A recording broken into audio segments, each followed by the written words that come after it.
أعوذ بالله من الشيطان الرجيم بسم الله الرحمن الرحيم نحمده ونصلي على رسوله الكريم والمهدي الموعود عليه الصلاة والتسليم أما بعد فقد قال الله تبارك وتعالى في كلامه القديم والقرآن العظيم أعوذ بالله من الشيطان الرجيم بسم الله الرحمن الرحيم رجال لا تلهيهم تجارة ولا بيع عن ذكر الله وإقام الصلاة وإيتاء الزكاة إلى آخره ارشاد خدا ہے چند مردان خدا ایسے ہوتے ہیں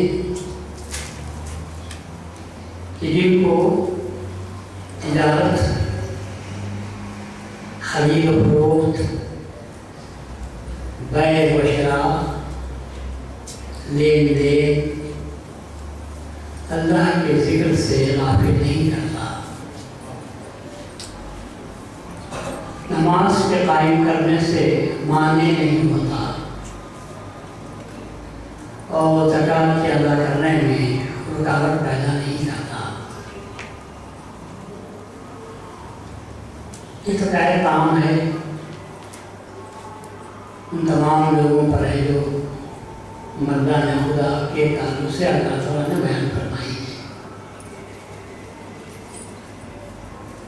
حقیقت یہی ہے کہ یہ سب جیسے کہ میں نے کہا عبادتیں وفاؤں کا اظہار ہے، اللہ کی وفا کا اظہار کے طریقوں کو عبادت کہتے ہیں۔ عبادت کو فی نفسہا بڑی چیز مت سمجھو،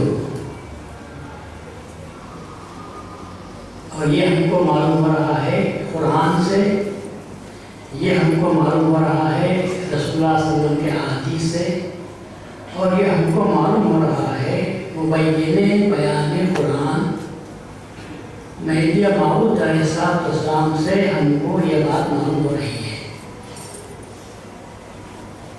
میں آپ سے پوچھتا ہوں کہ آپ کس کی عبادت کرتے ہیں؟ تو آپ کہیں گے کہ ہم اللہ کی عبادت کرتے ہیں۔ یہ جواب صحیح ہے، عبادت اللہ تعالیٰ کی ہی کرنی چاہیے، مگر کچھ لوگ ایسے ہوتے ہیں جو عبادت اللہ کی کرتے کرتے عبادت کی عبادت کرنے لگ جاتے ہیں، عبادت کی عبادت کرنے لگ جاتے ہیں۔ تم کتنا رکعت پڑھتے ہو نوافل؟ میں 500 پڑھتا ہوں، آپ میں 1000 پڑھتا ہوں۔ تو بات اللہ کی طرف آ رہی ہے یا عبادت کی طرف آ رہی ہے؟ عبادت کی طرف آ رہی ہے۔ گنتی بڑھانے کی فکر ہے، بھول کس کو ہے؟ اللہ کو بھول گئے۔ مہدی موعود علیہ السلام کی تشریف آوری یہ بتانے کے لیے تھی عبادت وفا کا اظہار ہے، عبادت وفا کی ادائیگی طریقہ اظہار ہے، فی نفسی ہی وہ کچھ اہم بات نہیں ہے۔ وہ اس میں اہمیت کب پیدا ہوتی ہے؟ جبکہ اس عبادت کے پتلے میں آپ روح کو داخل کریں، اور وہ روح ہے ذات خداوندی۔ اگر آپ اس کی محبت کو داخل کرتے ہیں تو پھر وہ چیز عبادت بن جاتی ہے۔ یہ بات سمجھائی مہدی موعود نے۔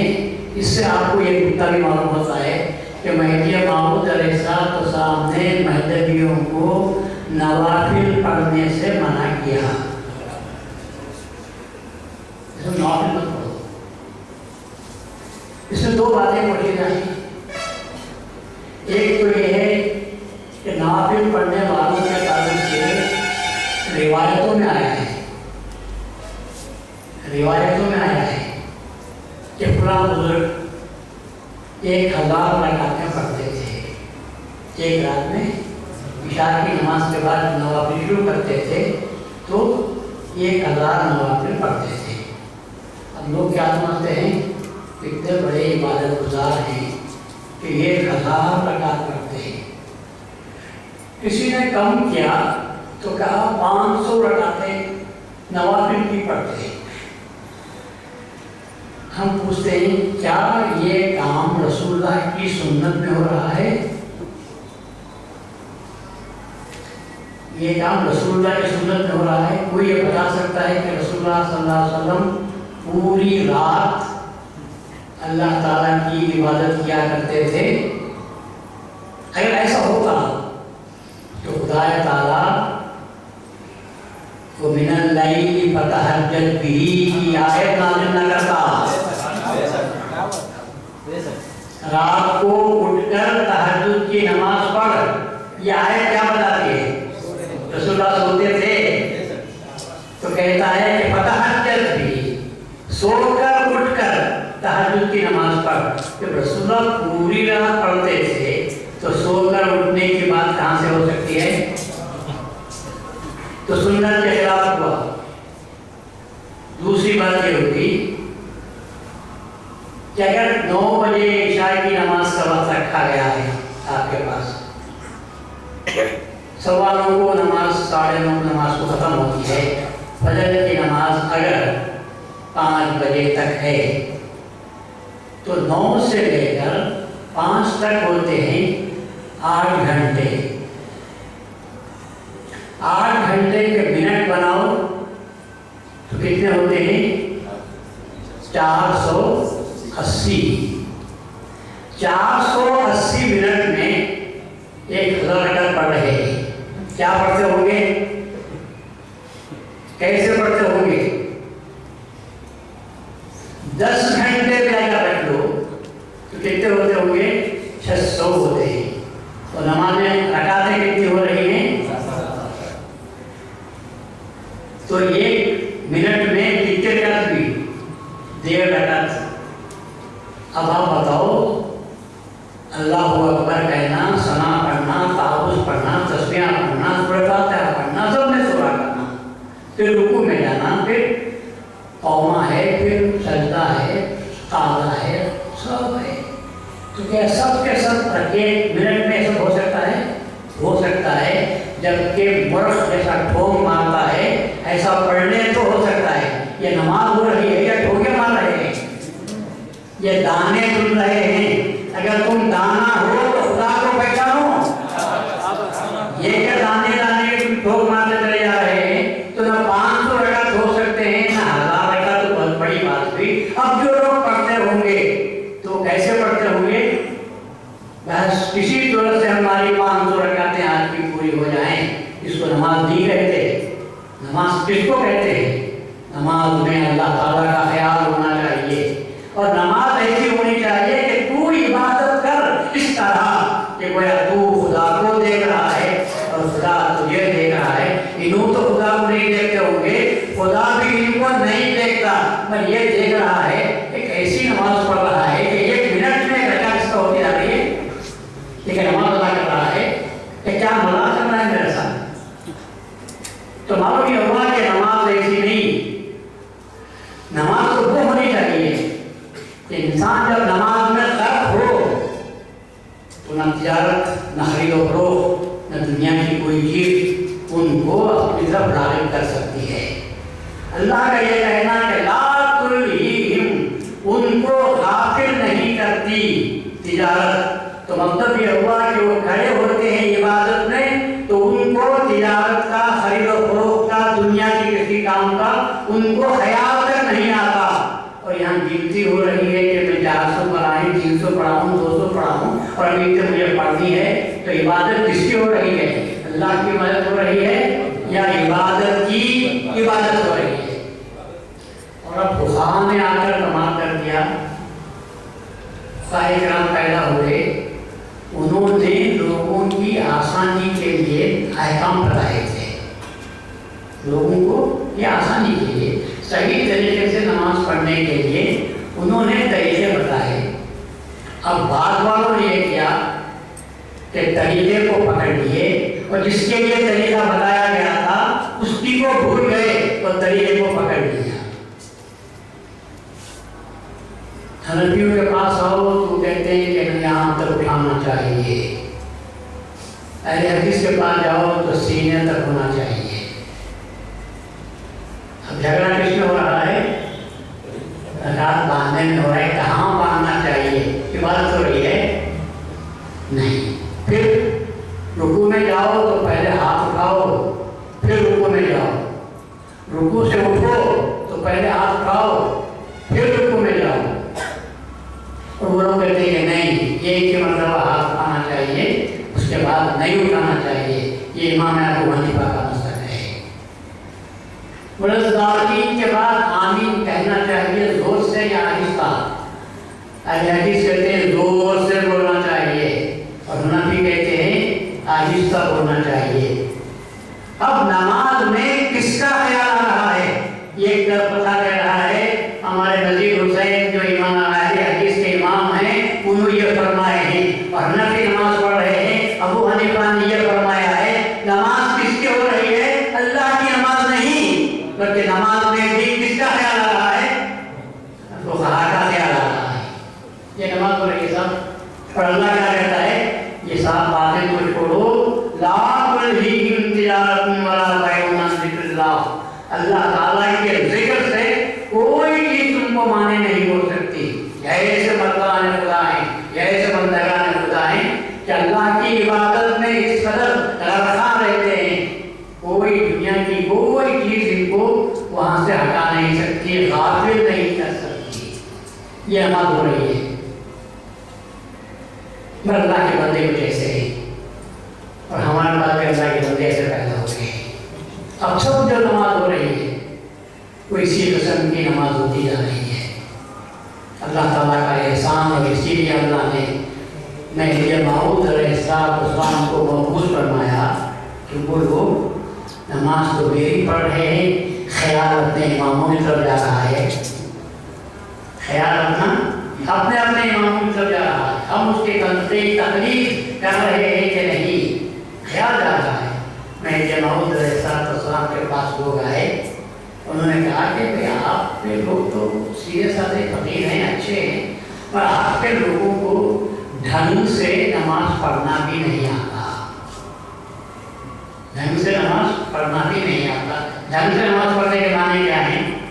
ढंग से नमाज पढ़ने के माने ये हैं, रुकू में जाते होंगे तो कभी उंगलियों को जमा देते होंगे, फैला कर नहीं रखते होंगे, घुटनों को मजबूत नहीं पकड़ते होंगे, और फिर ताने में बैठते होंगे तो उंगलियों का फैला देते होंगे, बराबर रखना चाहिए ऐसा नहीं रखते होंगे। सजदे में जाते होंगे तो किसी ऐसा जाते होंगे कि पेशानी तो सजदार और जमीन को लग रही है, लेकिन दूसरे सजदे के अहकाम में थोड़ा बहुत फर्क हो जाता होगा। तो फकीर थे, वो फिक़ह के अहकाम को सामने रखकर इनकी नमाज का मुआयना किया और कहा कि आपके लोगों को नमाज पढ़ना नहीं आता। तो महदी मऊद अलैहिस्सलाम ने अपने सहाबा से कहा कि क्या अच्छी बात कही है कि भाइयों ये कहते हैं कि तुमको तुम्हारी नमाज ढंग की नहीं है, इतना थोड़ा इल्म हासिल कर लो कि नमाज सही तरीके से अदा हो जाए, इतना पढ़ लो। ये तो इनको बोल दिए। अब पलट कर मुझसे पूछा ये जो नमाज पढ़ रहे हैं इनके जैसी एक रकात पढ़ के बता दो,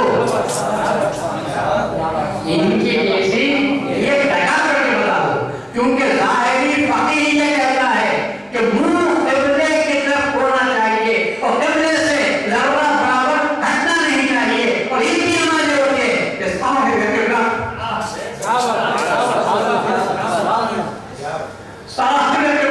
सामने रखते हैं तो कब काले की बात करता है भाई, आपके दिल के काबे पर रखते हैं, दिल के सामने इनके काबा रहता है और इनकी नजर साहिबे काबा की तरफ है।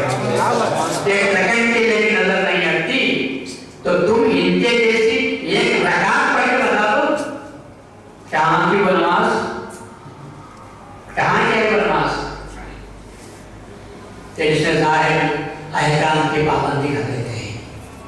مفتیوں کا صرف یہی کام ہوتا ہے، ظاہری ڈھنگ کو درست کر دینے کی بات کرتے ہیں، جبکہ ان کا خود دل کعبے سے ہٹا ہوا ہے، کعبے سے ہٹ کر دھابے کی طرف چلا گیا ہے.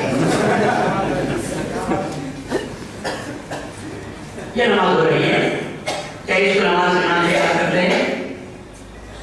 میں اس لیے کہہ رہا ہوں جہاں تک ہو سکے یہ مانا کہ نماز میں وسوسے پیدا ہوتے ہیں، یہ مانا کہ نماز میں وسوسے پیدا ہوتے ہیں. کسی کوئی شخص ولی کیوں نہ ہو یہ دعویٰ نہیں کر سکتا کہ میری نماز میں وسوسہ نہیں ہوتا. جب شیطان موجود ہے تو اس کا کام بھی نماز میں وسوسے ڈالنا ہوتا ہے. اور میں تو یہ کہتا ہوں کہ جس نماز میں وسوسہ نہیں آتا وہ نماز ہی نہیں.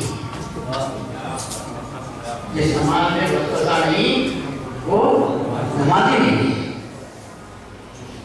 کیونکہ شیطان کا کام بھی وسوسہ ڈالنا ہوتا ہے. جب شیطان یہ سمجھتا ہے کہ اس کی نماز میں گڑبڑ پیدا کرنے کی ضرورت نہیں، وہ کہتا ہے یہ تو میرا ہے، وہ تو میرا ہے، اسے گڑبڑ پیدا کیا کروں. گڑبڑ وہاں ہوتی ہے جب آدمی صحیح راستے پر چلتا ہے تو آدمی آ کر بھٹکاتا ہے. جو آدمی غلط راستے پر جا رہا ہے تو آپ کہتے ہیں جانے دو، وہ کہاں چلے جائے گا، اس کو کچھ بولنے کی ضرورت نہیں. اور بلکہ یہاں تک رسول اللہ فرماتے ہیں کہ یہودیوں کی نماز میں وسوسہ نہیں ہوتا، یہودیوں کی نماز میں وسوسہ نہیں ہوتا، اور مسلمانوں کی نماز میں وسوسہ پیدا کرتا ہے. شیطان آتا ہے وسوسہ پیدا کرتا ہے. پر آپ وسوسہ آنا اور چیز ہے، وسوسہ پیدا کرنا اور چیز ہے. وسوسہ آنے پر ہم کو قدرت نہیں، وسوسے کو روکنے پر ہم کو قدرت حاصل ہے. آتا ہے تو آنے دو، خود بخود آتا ہے تو آنے دو. شیطان بھڑکا رہا ہے، مثال دے کر آپ کو بولا تھا کہ اگر وہ بھٹکاتا ہے تو کیا نماز چھوڑ دیں گے؟ ٹیسٹ میچ میں بیٹسمین شروع میں رن نہیں بناتا، فاسٹ بولر اپنی پوری طاقت ٹیکنیک استعمال کرتا ہے، اور صحیح جو بیٹسمین ہوتا ہے وہ کہتا ہے کہ نہیں ابھی رن بنانا نہیں ہے، صرف ڈیفینسو بیٹ دے کر اس کو کھیل لیتا ہے، رن نہیں بناتا. پھر کیوں ایسا کرتے ہو؟ پوری قوت میں ہے، جب ذرا یہ تھکے گا تو پھر اس کے بعد میں رن بنانا شروع کروں گا تو پھر زیادہ دیر تک میں کھڑے ہو سکتا ہوں. ایسا ہی جب آپ نماز شروع کرتے ہیں تو شیطان زیادہ وقت سے پوری قوت میں لاتا ہے. آپ بہت ڈیفینس کرتے جاؤ، نماز کو چھوڑو مت، اور اس کے بعد جب نماز جب زیادہ ہو جاتا ہے تو اس کے بعد میں وہ آپ کا کیپٹن کہہ کر بھیجتا ہے کہ کچھ بھی ہو جائے وکٹ کو چھوڑنا نہیں، وکٹ گنوانا نہیں، پچ پر سے مت ہٹو جب تک کہ تم کو قدرت حاصل نہ ہو جائے. جب وہ تھکے گا تو تم رن بنانا شروع کرو. ابھی ہم کو رن کی ضرورت نہیں، اب ہم کو وکٹ بچا کر رکھنا ہے. تو ایسا ہی میں کہتا ہوں شیطان آپ پر بال پھینکتا ہے، کبھی بال پھینکتا ہے، فاسٹ بھی پھینکتا ہے، اسپن بھی پھینکتا ہے، جو کچھ بھی پھینکے آپ بہت ڈیفینس کرتے جاؤ، اور مگر پچ مت چھوڑو، وکٹ مت چھوڑو. آج کے کچھ لوگ ایسے پیدا ہوئے ہیں جو کھیلنے کے ڈھنگ بھی ان کو نہیں آتا، کھیلنے کا ڈھنگ بھی نہیں آتا. بولنگ کرنے کا طریقہ یہ ہے کہ جو وکٹ ہے اس سے ہٹ کر چاہے سیدھے طرف سے پھینکو یا باہر سے بازو کی طرف سے پھینکو، بائیں طرف سے پھینکو، وکٹ کو چھوڑ کر پچ کو چھوڑ کر بولنگ کرنا چاہیے. ہمارا پروین کمار پچ پر آ کر بولنگ کرتا تھا تو اسے بیان کر دیے تھے، 2 میچوں کے لیے بیان کر دیے تھے کہ ڈالنے کے بعد وہ پچ پر آ کر پچ کو خراب کرتا تھا. تو وہاں کا جو ریفری تھا اس نے کہا کہ نہیں، تجھے بیان کر دیتے ہیں 2 میچوں کے لیے پچ کو خراب نہیں کرنا چاہیے. बल्ब बोलते पर आउट करना हो तो आउट कर दे, लेकिन ये क्या तरीका है कि पिच पर आकर तो हमला कर रहा है, पिच पर आकर तो बैटिंग कर रहा है। आज के लोग बॉलिंग करते ही करो, पर पिच पर तो मत आओ। महदेवी की भी एक पिच है, इस्लाम की भी एक पिच है, बाजू खड़े रहकर देखो अच्छी बात है, पर तुम क्या करते हो, पिच पर आ जाते हो। पर क्योंकि हमारे पास कोई मैनेजर नहीं है, रेफरी नहीं है, इसलिए उसे ध्यान करने वाला कोई भी नहीं है। अगर सही होता तो उसे ध्यान कर देते हैं कि तुम्हें 2 साल तक तुझे तकलीफ मौका नहीं मिलेगा। पिच को क्यों खराब करते हो भाई? अगर हिम्मत है तो पिच से हटकर बॉलिंग करो। तुम अपने पूरी कारकर्दगी बताओ, तुम्हारे पास स्पिन है, लेग स्पिन है, लेग कटर है, जो भी तुम्हारे पास बंद है तो पूरा फल बताओ। पिच को तो खराब मत करो। पिच पर पिच पर खड़े होकर क्या मेहदिया मामूद पर भी हमले कर सकते हैं? क्या मेहदी आकाश पर भी हमले कर सकते हैं? ये तो पिच पर खड़े कर हमला करना होगा। नहीं, उसूली वो बात नहीं हो सकती। अगर किसी को आपको निशाना बनाना है तो पिच से हटो और दूसरे बातों पर एहसास करो, तो फिर उसका जवाब दिया जा सकता है। लेकिन पीछे खराब करते रहे, आमिर सुन्नी की मुखालिफत में मेहदी की पिच को खराब कर देते हैं, ये तरीका गलत है। पिच से हटकर काम करना चाहिए। और आजकल जो तरीका अपनाया जा रहा है, मतलब ये कि खेलना भी सही तरीके से नहीं आता, खेलना नहीं आता तो जीत को चलाना क्या होगा। खेल कूद में तो आम आदमी भी उसकी इत्तेबा करते हैं, जिसके जो रूल्स एंड रेगुलेशंस हैं उसकी भी इत्तेबा की जाती है। नया रूल है ना रोल है, कुछ भी नहीं है, कुछ भी नहीं है। ऐसा चाहते हैं सबको दुनिया को फूल बनाने की कोशिश करते हैं। तो ऐसी सूरत में मैं खेल नहीं है, ये उसूल है। यहाँ अल्लाह ताला का खौफ रखना है। यहाँ पर आज़ादी हासिल है आपको पूरी तरह बात करने की, तनकीद करने की, एतराज करने का मौका हासिल है। तो कम से कम आदाब तो ख्याल रखो, हुदूद का तो ख्याल रखो। हुदूद से हटकर आप काम करेंगे तो कैसे काम हो सकता है? तो हज़रत मेहदी मौऊद अलैहिस्सलाम की तशरीफ़ आवरी हुई तो आपने सबको यही तालीम दी कि नहीं, नवाफिल मत पढ़ो। तुम नवाफिल में लग जाते हो, खुदा को भूल जाते हो। ये नवाफिल क्या है? अपनी तरफ से कुछ पेश करना है। मेहदी मौऊद ने कहा तुम्हारी तरफ से तुम क्या पेश करोगे? मैं बहुत तवज्जो चाहता हूँ। अपनी तरफ से तुम क्या खुदा की इबादत करोगे? खुदा ने जो इबादत मुकर्रर की है वही कर लो तो काफी है।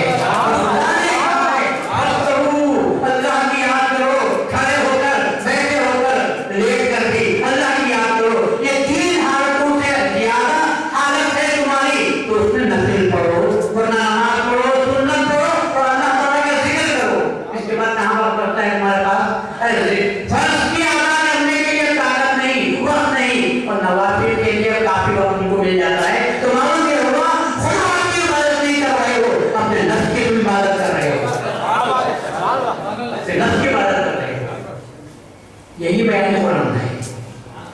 किसी को मैंने बहुत बयान कुरान के नाम से रखने अल्लाह ताला की भी मुराद बयान करता हूँ। तो आप समझोगे नफिल में और फर्ज में क्या फर्क है, नफिल में और सुन्नत में क्या फर्क है। फर्ज का तारीख गुनहगार, फर्ज का इनकार करने वाला, बोलो जोर से बोलो, क्या है? फर्ज का इनकार करने वाला, फर्ज को छोड़ने वाला गुनहगार है।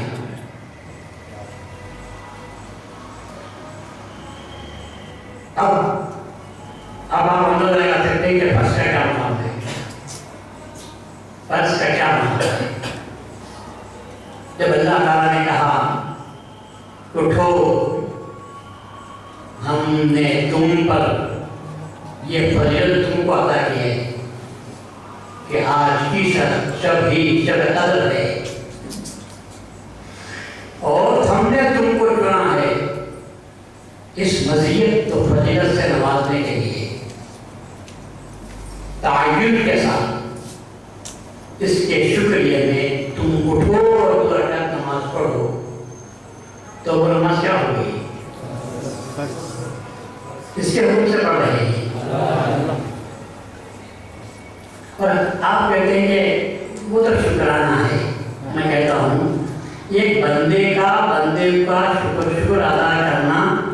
अखलाक है, ये सुन्नत है और अल्लाह नवाजता है तो उसका शुक्र अदा करना।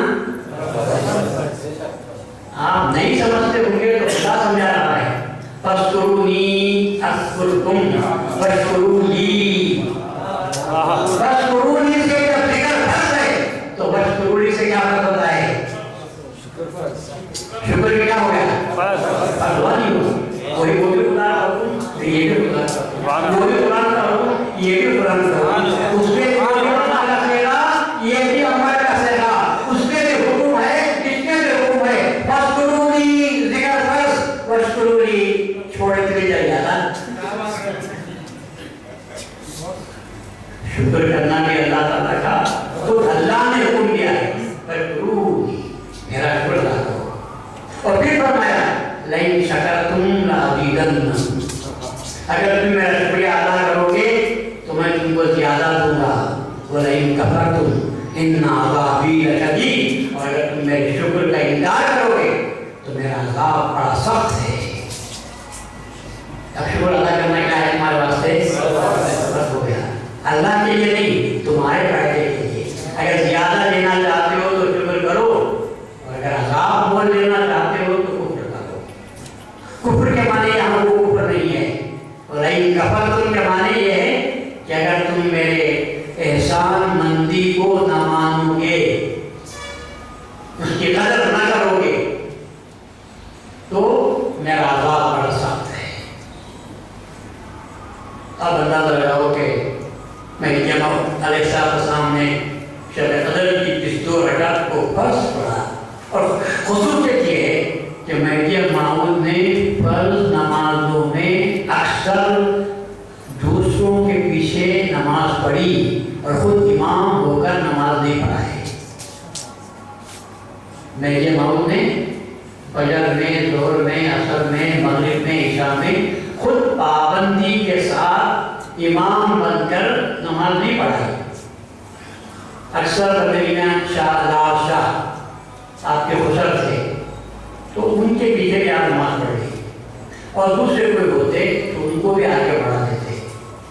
तो महदी माऊद अलैहिस्सलाम सबके आखिर में जाकर नमाज पढ़ते थे, और खुद नमाज पढ़ते थे तो किसी न किसी इमाम के पीछे पढ़ लेते थे।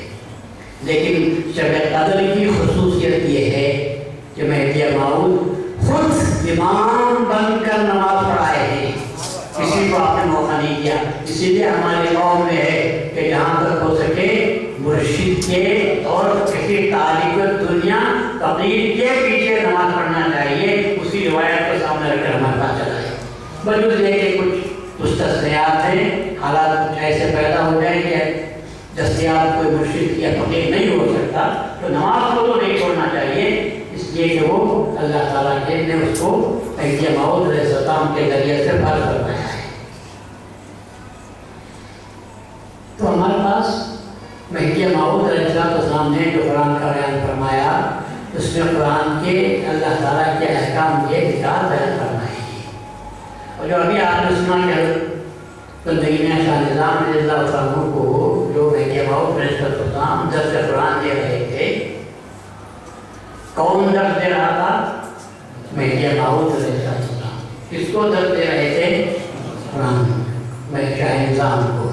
हालांकि आपको ये बात मालूम होना चाहिए कि ज़िंदगी में शाह निज़ाम रज़ियल्लाहु हाफिज़ कुरान थे, हाफिज़ कुरान थे, और आपके दायरे में तकरीबन 27 हाफिज़ कुरान थे। आप हाफिज़ कुरान थे, आप कुरान में जानने वाले थे। फिर भी हज़रत महदी माऊद अलैहिस्सलाम ने भाई निज़ाम को, महदी साहब के अल्फाज़ हैं, हमारे वहाँ हैं, कहा भाई निज़ाम पढ़ लो। तो आपने अपने सामने बिठाकर कुरान आप पढ़ा रहे थे। कुरान पढ़ाते नहीं थे, कुरान का दर्स दे रहे थे बोल सकते हैं, हकीकत में कुरान शरीफ का बयान समझा रहे थे कि अल्लाह की यहाँ मुराद क्या है, मुरादुल्लाह बता रहे थे। ऐसे में एक साहब तशरीफ लाए, शाह निज़ाम के ایک فقیر وہ آئے آتے آتے اس حلقے درس میں بھی آنے کی کوشش کی. لوگ سنتے کی بات بھی ہو رہی ہے، حالانکہ آداب کے خلاف ہے کہ میں کسی سے بات کر رہا ہوں یا کوئی مجھ سے بات کر رہا ہے تو آنے والے کو آ کر مجلس میں بیٹھنا نہیں چاہیے. یہ سمجھنا چاہیے کہ کوئی خاص کی بات خاص بات ہوتی ہوگی تو اجازت دے کر آنا چاہیے یا اس کو باہر انتظار کر دینا چاہیے. وہ صاحب آ گئے، میرے موت کا درس ہو رہا ہے تو میں بھی مستقل ہو جاؤں، تو وہ آ گئے. میرے موت نے گھور کر نظر اٹھائی، گھور کر دیکھا اور واپس کر دیا. تو کانپتے ہوئے تاب نظر نہیں، وہ واپس ہو گئے. اس کے بعد جب پھر آئے تو میرے موت نے فرمایا بندے نے شاکر بھائی نظام کے درس کے دوران تم کو اندر آنے سے اس لیے منع کیا کہ صاحب اپنے بندے کو سبق دے رہا تھا. صاحب میں بولے صاحب اپنے بندے کو درس دے رہا تھا. اب اندازہ کرو کہ فرمایا اگر تم یہ دھرم نہ رکھتے تو جل کر خاکستر ہو جائے. اب بتاؤ وہ حلقہ کیسا ہوگا جس کے بندے میں شاہ نظام اور میرے موت بیٹھے ہوئے تھے، تو حلقہ کیسا ہوگا. میری کیسا معلوم ہے کہ وہ حلقہ تھا، یہ وہ حلقہ تھا جب جبرائیل سدرہ پر رکے اور رسول اللہ نے کہا آگے آؤ، تو حضرت نے کہا اگر میں یہ قدم آگے بڑھاؤں گا تو جل کر خاکستر ہو جاؤں گا. کیونکہ وہ ہمارا اس سے اللہ تک دے رہا تھا، اللہ تعالیٰ رسول اللہ کو لے کر جا رہا تھا. جبرائیل کا وہاں گزر نہیں ہو سکتا تھا. یہ وہ مقام تھا کہ سامنے جو مہدی تھے پر پڑھانے والا اللہ تعالیٰ کو تعالیٰ.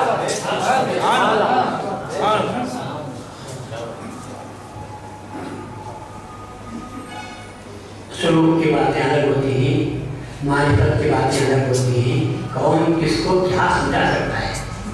پر سوال یہ ہے کہ کیوں اللہ تعالیٰ نے میرے باؤ نے کہا کہ صاحب اپنے بندے کو درد دے رہا تھا؟ کیوں ایسا ہوا؟ میرے باؤ نے کیوں درد دیا؟ حقیقت یہ ہوتی ہے کہ ایک بچے کو دیکھتے ہیں کہ اس کی کیپیسٹی کیا ہے. جب معمولی کیپیسٹی ہوتی ہے تو اس کو میٹرک میں داخل کرتے ہیں، اور اونچا پڑھا ہوا رہتا ہے تو پی یو سی میں داخل کرتے ہیں، اور آگے بڑھا ہوا ہے تو اس کو گریجویشن کے قابل سمجھتے ہیں، اور آگے ہوتا ہے تو پھر پی ایچ ڈی ہو جاتا ہے. تو حضرت کا اندازہ لگاؤ کہ جب مہدی موعود علیہ السلام نے سب کو چھوڑ کر شاہ نظام کو پسند کیا تو کیپیسٹی کیا دیکھی ہوگی کہ کہا کہ اب جو عرفان ہے اس عرفان کو منتقل کرنا چاہیے. کتنی اونچی کیپیسٹی ہوئی. اور پھر الفاظ بتا دیے میں نہیں پڑھ رہا ہوں، صاحب اپنے بندے کو درد دے رہا تھا. اس وقت تک دنیا کا نظام کا پیمانہ ظرف کس قدر اونچا تھا کہ عام آدمی اس کا متحمل نہیں ہو سکتا تھا. بہت اونچی بات تھی. حضرت میرے موعود علیہ السلام نے بعد میں وضاحت کرتے ہوئے ان صحابی کو ہٹانے کی وضاحت کرتے ہوئے کہا کہ اگر تم آئے ہوتے تو جل جاتے تھے، کیونکہ صاحب دے رہا تھا.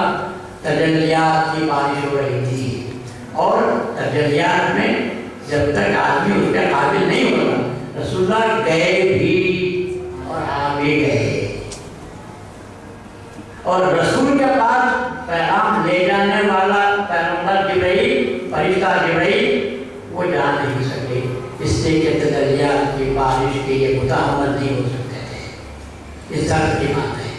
تو حضرت میرے موعود علیہ السلام نے حضرت میاں شاہ نظام رضی اللہ عنہ کے ظرف کو پیش کیا. اور اب یہ کہہ سکتے ہیں کہ حضرت شاہ نظام رضی اللہ عنہ مہدی موعود کے واسطے سے شاگرد کس کے تھے؟ کس کے تھے؟ کیا بات ہے. اسی واسطے کہتے ہیں تلمیذ الرحمان. کس کے شاگرد تھے؟ رحمان کے شاگرد تھے۔ اب جو رحمان سے پڑھے ہوں گے تو وہاں پورا قرآن پڑھانے کی بھی ضرورت نہیں، پورا قرآن پڑھانے کی بھی ضرورت نہیں بھائی، کیا رہے گا اتنا رہے گا صرف آپ کو تو یہ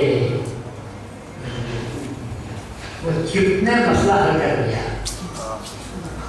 چپ نے مسئلہ حل کر دیا۔ پہلے نمبر یاد رکھتے تھے، نہیں تو ڈیری میں لکھ کر رکھتے تھے، برخم اڑتے اڑتے وہ نمبر کو پکڑتے، اس کے بعد فون کرنا تھا۔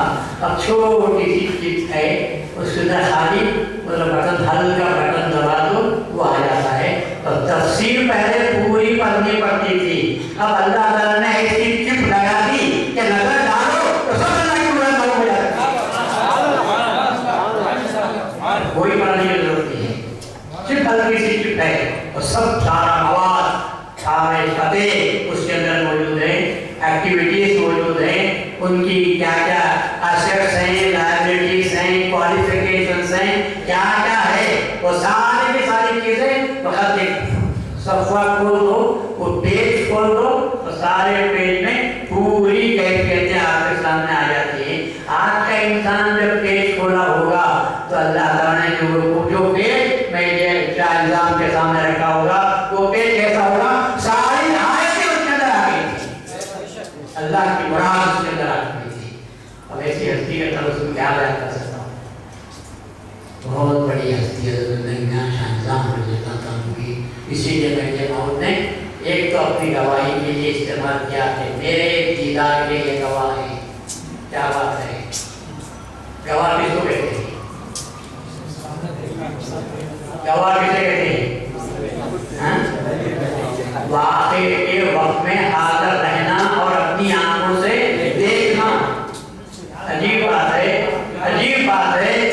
رؤیت ہے اللہ کی اور گواہی دے رہے شاہ نظام، اور وہ جھوٹی گواہی نہیں ہو سکتی تھی۔ تو منظریہ شاہ نظام کا مقام دیکھو کہ پہلے کی دنیا میں شاہ نظام نے نہ صرف یہ کہ خدا کو دیکھا، بلکہ نہیں جو خدا کو دیکھا اس راستے کو بھی آپ نے دیکھا۔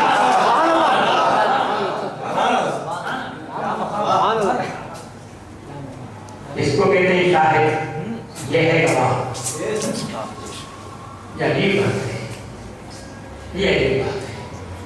تو حضرت میاں شاہ نظام رضی اللہ عنہ کیوں سب دیا اللہ نے کہ میں نے کہا کہ دوسرے تو فقیر ہی تھے، میری طرف میں آئے، مگر یہ بندہ ایسا ہے جس نے شاہی کو ٹکرا کر میری طرف میں آیا ہے، تخت و تاج کو ٹکرایا۔ حقیقت میں بہت اونچا مقام تھا، طلب ایسی پیدا ہوئی کہ تخت و تاج کو ٹھوکر کیا کر سمجھا، ٹھوکر لگا دی، حوالے کر دی، اور پھر خود اللہ تعالیٰ کی طرف میں لگے۔ ہندوستان، شام، یمن، دوسرے تمام کعبہ، مکہ، مدینہ سب گئے، اور اس کے بعد اللہ تعالیٰ نے حضرت شاہ نظام کی اتہاس کو دیکھ کر کہا کہ تو جسے ڈھونڈ رہا ہے وہ وہاں تجھے نہیں ملتا، مگر ہم ایسا کرتے ہیں، تیری پیاس ایسی ہے کہ تو پانی کو ڈھونڈ رہا ہے، ہم پانی کو تیرے پاس بھیجتے ہیں۔ حضرت اللہ تعالیٰ نے میرے محمود کو وہاں بھیجا جہاں کا نظام اللہ کی یاد میں اللہ کی طرف بیٹھے ہوئے تھے۔ حضرت سے ملاقات ہوتی ہے، پھر اس کے بعد میں اللہ تعالیٰ کا دیدار ہوتا ہے، جو واقعہ ہو جاتے ہیں۔ میں اللہ تعالیٰ سے دعا کرتا ہوں کہ ہمارے تعالیٰ ہم اس قابل بھی نہیں ہیں کہ اس کی تمنا کر سکیں، البتہ ان کے جوتوں کی خاک اگر ہماری آنکھوں کا سرما بن جائے تو ہم کو دیدار خدا نصیب ہو جائے۔ اے اللہ، ہم مصیبت کا تحال تو نہیں کر سکتے، مگر اتنا تو کرتے ہیں کہ ان بندگان خدا اور تیرے محبوب جو رہے ہیں اے اللہ ان کے راستے کی خاک بھی ہم کو مل جائے۔ اس لیے زیارتوں کو جاتے ہیں، ہم نے ان کو نہیں دیکھا، ان کے پاؤں کے پاس جا کر بیٹھتے ہیں تاکہ ان کی توجہ حضور کی ہم پر ہو جائے تو ہم نمازیں جائیں گے۔ اے اللہ، حضرت کی توجہ ہم سب پر ہو جائے تاکہ ہم کو وہ مقام نصیب ہو جائے کہ ہم حقیقت میں نماز پڑھیں تو نماز کی نماز نہ پڑھیں، اللہ کی نماز پڑھیں، دھیان اللہ کا رکھیں، عبادت کی عبادت نہ کریں بلکہ اپنے معبود حقیقی کی عبادت کریں۔ اے اللہ ہم سب پر اپنا کرم فرما، فضل فرما، اور ہم سب کو اس دنیا میں صحیح راستے پر چلا، برے راستے سے بچا، بری صحبتوں سے بچا، نیک صحبت میں رکھ کر ہمارا خاتمہ ایمان پر فرما۔ واہ